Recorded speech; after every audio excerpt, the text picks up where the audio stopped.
Hi, Shalena. How are you? Good. How I'm are you? very happy to have you here today. And you are a wedding planner. Do you want to introduce yourself a little bit more? Yeah, so I live in Columbus, Ohio. I am a certified wedding planner, and I have been since 2012. Was certified through the Bridal Society. I am originally from North Carolina, moved to Ohio in 2015, and once I moved here, I started planning my first destination wedding in the Dominican Republic, and really enjoyed that. I became a mom in 2016, and I realized soon and quickly enough that the local wedding planning was a little much, having small children. Then I had another child 19 months after that one. So it was a lot easier for me to plan weddings virtually instead of having to go to so many different vendor meetings and find childcare and all that good stuff. So now I specialize in destination wedding planning, and I recently started Chic Cheese TV, which is my YouTube channel where I talk to female entrepreneurs and leaders in their communities about a variety of topics: business, purpose, motherhood, entrepreneurship, all that good stuff. So that's me in a nutshell. Oh, wow, amazing! Yeah, I've seen your show, so that's for me the most inspirational. I have to say. So you want to share today a few tips about for new wedding planners, and your talk is or your sharing is really called "Dear New Wedding Planner" because I guess when people are starting out, they need all the help they can get. Right. So, and then some of this can also apply to a business owner in general. But Mhm. when I first started wedding planning in 2012, it was kind of like a dog eat dog world, and people were a little selfish with their business and they weren't trying to help you at all. And then a few years later, the Rising Tide Society came out with this hashtag called Community Over Competition. And that was definitely not a thing when I first started. So I remember, before I started planning weddings, I've always enjoyed like marketing and event planning, and just helping friends out with their events. And so I thought, okay, after I got married, I was like, oh, my wedding was gorgeous and everyone loved what I did and how I designed it and everything. And so I wanted a wedding mentor. And so I was looking for mentors, and either someone was like, oh, yeah, just send me an email, and they would never respond. Or one time I got stood up by someone who I really thought I was going to meet with. And we had like a whole phone conversation and everything. And we scheduled a time for me to come to her studio and to chat. And that day I was at my 9 to 5. And I'm so excited the entire day.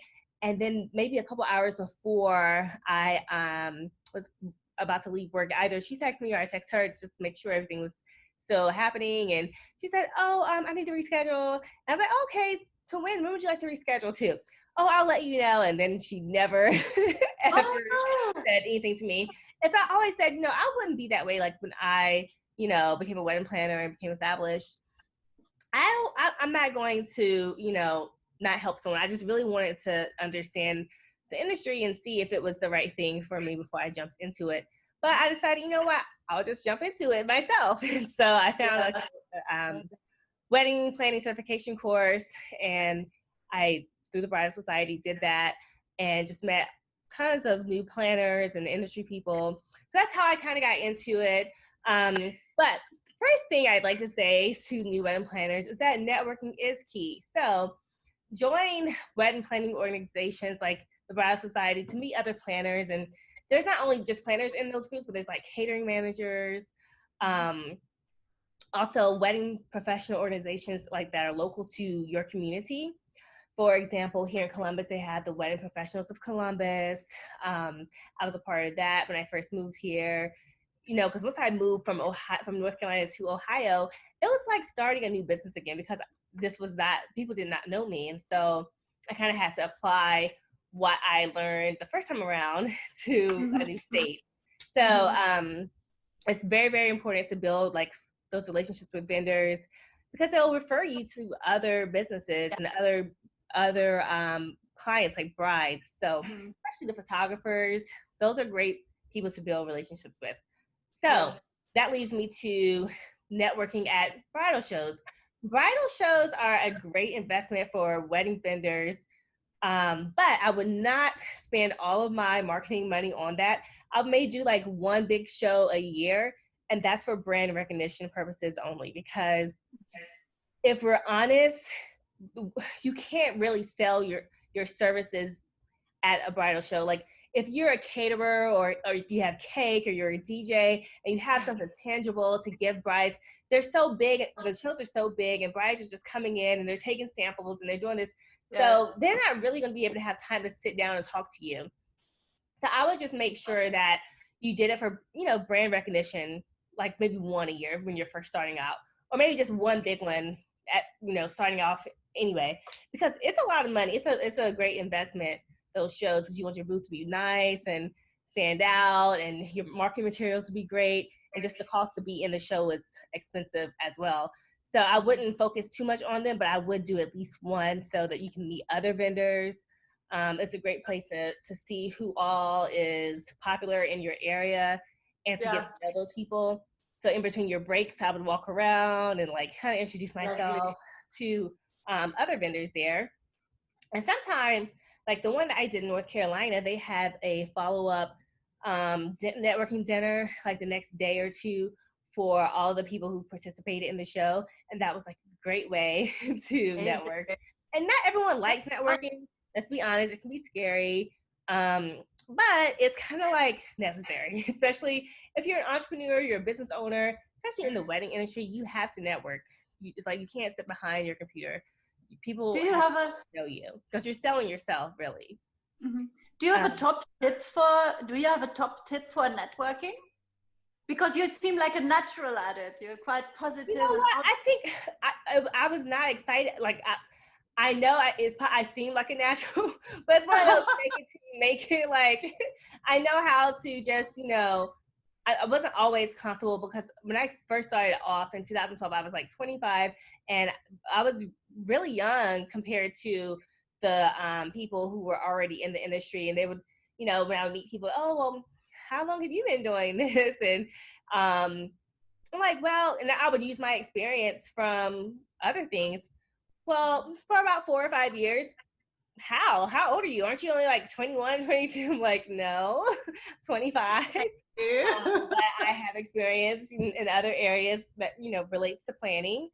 So it was scary at first, but you just kind of have to find something to spark up conversation with. So I don't know. And I learned this by working in retail, worked at the guest store. And, the thing was to treat people like they're your best friend. Like when they come in the store, find something you like. Maybe it's their purse or I don't know. Oh my gosh, your purse is so cute. Like find something that you see in them and that you want to, if you see someone that you want to talk to spark the conversation, and then just go from there and introduce yourself, give them your business card, let them know, hey, I'm maybe if you're new to the area, I'm new, or I just recently started my business and I've seen your work, or I don't know. If you haven't seen their work, then don't tell them that. But if you've kept your eye on someone, then let them know. Yeah, I follow you, and could I take you to lunch? Like, let's have coffee or something like that. But definitely, you want to network. People, I mean, it's business for them. So if you're professional and you present yourself as professional, then they'll want to work with you. Just don't give them a reason not to want to work with you. I had a very I met someone at he was actually from London too when I was in North Carolina, a photographer from London, and he had moved to North Carolina, and he was very, very friendly. I think I was sitting down, he just came up to me and started talking, and we just built this great relationship, and he would take me to lunch and do free pictures while we're downtown. And and it was like his way of showing, for me, that was his marketing. Like he was, basically testing out pictures not testing them out, but like allowing me to see his work on myself. So he would come and take pictures. If you're a photographer, hey, find a wedding planner or someone and say, hey, let me take some pictures of you for your website. Or and they'll refer you. That's how our relationship started. And we just, started referring people back and forth to one another. But you can also find like smaller, more intimate shows, and you'll see like a better return on your investment. So I remember doing like a really small show, and the brides were able to, it wasn't overwhelming, so they were able to actually stop and talk to me. Whereas when you have like a show of like 400 vendors and it's loud and crazy in there, they just want to taste someone's cake and their food and, you know, that type of thing. And then they may pick you based off of that, like a caterer or whatever, because you have something to give them. But for wedding planner, it's really more so brand recognition and meeting people. It's a good networking tool. And then also my third thing is create your own wedding events.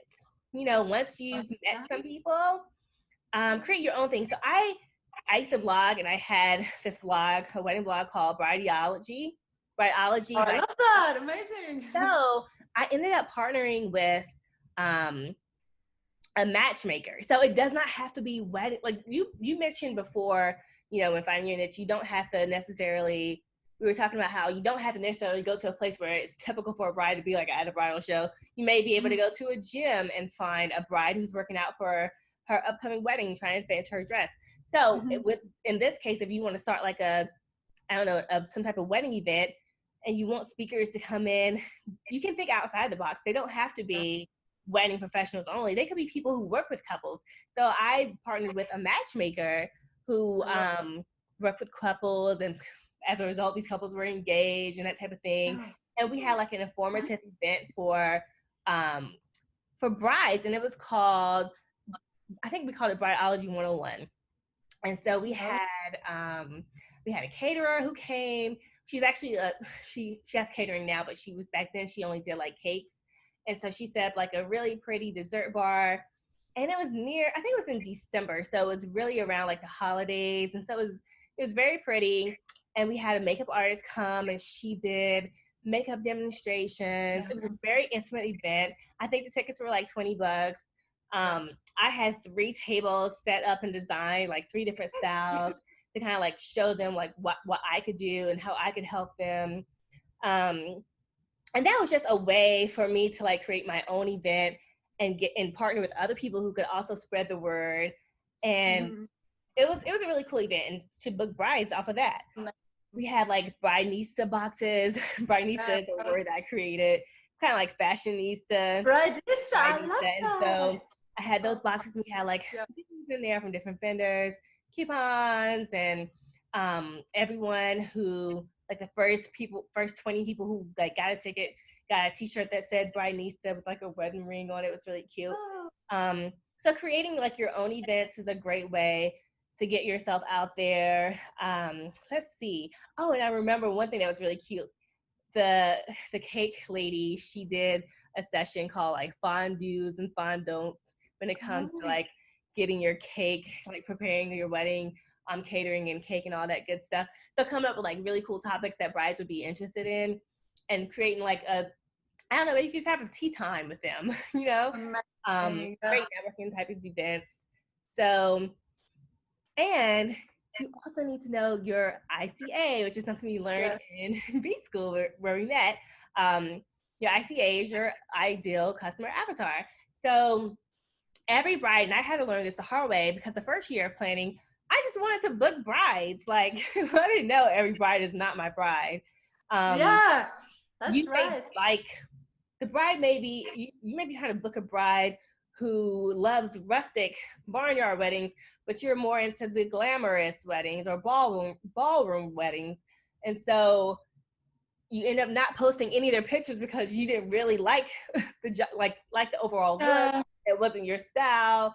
And then that leads them to be upset because you didn't post your picture. You have to figure out like what you like what you want to be known for. And if you want to be known for just doing like that type of wedding, like the glamorous weddings, and you have to figure out who your ideal customer is, down to like the car she drives, the clothes that she wears, where she shops. You have to figure that out. So who is she? And like you said, where can you find them? Exactly. You also want to make sure, because here's the thing, all money is not good money. And if you want to do like luxury weddings and someone has like a wine vision on a beer budget, then it's not going to turn out the way you want it to turn out, and it's going to compromise your brand. So, and it could, sometimes it could cause lots of tension between the two of you. You know, when you're working together, if they have like this idea for this Pinterest wedding, but then their pockets don't reflect the Pinterest wedding, but they're mad at you because you didn't make it look that way, then that could cause tension. It's just compromising your brand and what they'll have to say about you. So you just have to be very clear on what type of bride you want to work with. Let's see. Okay. This is a big one. Be original. No. Making it really So, difficult. you know, when you're first starting off as a wedding planner, you may not have like a huge portfolio. And in 2012, Instagram was very new. And I really didn't know how to use it. I didn't really know that, you know, I used to repost a lot of like really great, beautiful wedding pictures. Like, Yeah. and I just didn't. I was like, well, I haven't done many weddings. I've only done like 1 or 2 weddings so far. And so to fill out my Instagram, I would just post pictures, like, and that I learned was not the right thing to do. I mean, I would tag like where I got them from, but you don't want to. Your page should not be filled with pictures. And I didn't think I was being like a copycat or anything. I didn't realize that what I was doing was not good. So and if you can't think of things to post, you're gonna have to write out like a social media plan. So wedding Wednesdays, or you're gonna do some tips and do some videos. And so you come up with some content. Like if you don't have enough weddings yet, do some style shoots, whatever you need to do. Right in your own house, like design a table and put it up, or whatever's in the news, some funny article about a recent wedding or like some type of meme, post those until you can build up that portfolio. But and if you do, I'm not saying that you can never repost a beautiful wedding, but if you do, you want to make sure you're tagging all the vendors, all the sources, especially the photographer, because photographers will get upset if you repost their work. Yes. And you do not tag them. So that's very, very important. So that was 5 things. I'm going to give you one last bonus. And this is kind of a story that I kind of have. So I had interns at one point. And so to make our like page, and because I was also blogging, so I'm a wedding planner, but also like wedding blogging, and the lines kind of got twisted sometimes because we would think of like good ideas for the blog and for social media. For example, we one year the interns came up with an idea to have like former brides submit like advice for new brides, or like for brides to be, based on how their wedding planning went, like, you know, basically like do's and don'ts. And so one of the interns posted I guess someone who was not one of our former brides, she reached out to one of the interns and gave her advice, and she posted, our intern posted the advice that she had and posted like one of her pictures from her wedding. And the next thing I knew, I was getting an email from the wedding planner, and she was so upset, saying like, you stole, this is my bride's picture and you posted it on your Instagram account. What is she talking about? And I'm looking down and she has a screenshot. And so I'm like, oh my God. I didn't reply to her. I immediately called her because I didn't want her to think that I was pretending to like post her brides, you know, like on my page as if they were my brides. Ironically, that I knew the bride because we went to church together, and she had interviewed me to be her wedding planner, but chose the other lady to be wedding planner. So it did look kind of like, you know, like I had just stole my bride, right? And so I was like, oh my gosh, I would never do that. Like it was they were doing some type of, it was just a post based off of a blog, and she submitted her response, and so with a picture. And so you want to make sure that you if you are doing like some type of contest or some type of, I don't know, just be very clear, because people can be really antsy about those types of things. So be very clear, say, oh, this is whoever bride it was, or this isn't our bride, this isn't someone we work with, or only work with former brides that you actually work with, only post their things. So you have to be mindful of that. There's so many different things you have to be mindful of in the wedding industry. Sometimes you have to be a little secretive, even about, I have another quick story, even about like potential clients that you have. If you're not very familiar with certain wedding vendors, and you're kind of like, you just don't know them very well, and you don't know their character, just be very careful. I remember there was one couple that I knew, and they actually interviewed me to be their wedding planner. And there was this photographer in the city who I also knew. I hadn't worked with her yet, but I loved her work. And I guess they interviewed her as well. And so she had contacted me like, oh yeah, I met with the couple and they said you're going to be planning their wedding or something like that. Well, the next thing I knew, she had a partnership with like another wedding planner, and like some type of bundle deal. And the next thing I knew, like they basically booked them together. And I was like, oh my God, you knew that I was, they were like a potential client for me, and she's like, oh my God, I totally forgot about that conversation. And so you have to kind of be very careful, like what you're sharing with people. So if you don't have the contract yet, like don't go around sharing it, or like, even though she was about she was like, oh yeah, I met these people that said they were going to be your clients and whatnot. So you just have to be very careful with what you share. As a new wedding planner, you can be super excited about the industry and this, that, and the other, but a lot of people are in it for themselves, and if she was going to be able to book a client and get her best bud a discount too, that's what she wanted to do, and that's what she did. So just be very careful. And those are my tips. I could go on because there's I love them. Amazing. Do you want to repeat them quickly, just bit by bit, so we get the right? Okay, so number one, networking is key, and joining those professional organizations. 2, bridal shows, they're a great investment for brand recognition purposes only if you're a wedding planner. If you're, I don't know, like I said, a caterer, or you make cakes, then it's probably even better for you because you have something tangible for people to get. Oh, the freebies. Yes. Yes. They'd be like, oh my gosh, this cake is so good. I know. But, a consultation usually takes almost like an hour or more.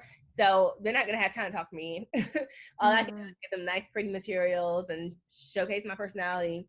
Number 3, create your own wedding events and partner with people who may not be a wedding professional, but can draw couples to you. So kind of like think outside the box on ways that you can bring more couples into your business.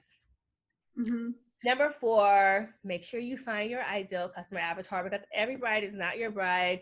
All money is not good money. It may not be worth it. So don't just take on clients who aren't your ideal customers, because you will surely regret it. I regretted it many times over and over. Number 5, be original, no copycatting. That goes for websites, branding, social media. I didn't mention, like when I first started, I was just looking at all these different websites, and I was like, and I would look at wedding planners in LA or New York that had like these big wedding boutiques or wedding companies. And I was like, oh, I want to do this, and this. Like they have this. No, take inspiration, but don't copy. And then finally, number 6, just make sure everything is kind of clear. So if this person is not your bride, and maybe you are also a wedding blogger, just make sure that you're tagging, giving sources, just making sure the right sources are there. So sometimes you just have disclaimers. This is not one of our brides, but she wanted to speak on this topic. Why not? That's it. Amazing. Thank you so much. And what I really love about this is that you can actually, your tips, you can use them for any business because they make sense. And they're really, I love that. Do your own events, for example. That is really, you are such a go-getter though, aren't you? You're an action taker. It's my blood. Yeah, I come from a long line of entrepreneurs. So yeah. I can tell. It's amazing. Yeah, I love your tips. Thank you. Thank you so much, Wendy. Yes. So yeah, thanks for listening, watching, and where can we find you actually, Shelena? I'm also on Instagram at Shelena Foltz, and you can see my name right there as well. And I have like a link tree, so you can see all the links to like my website, so my wedding planning website and the online talk show, CheekChiefsTV.com. So they're all there. Yep. Great. Okay. Thank you. Thank you so much.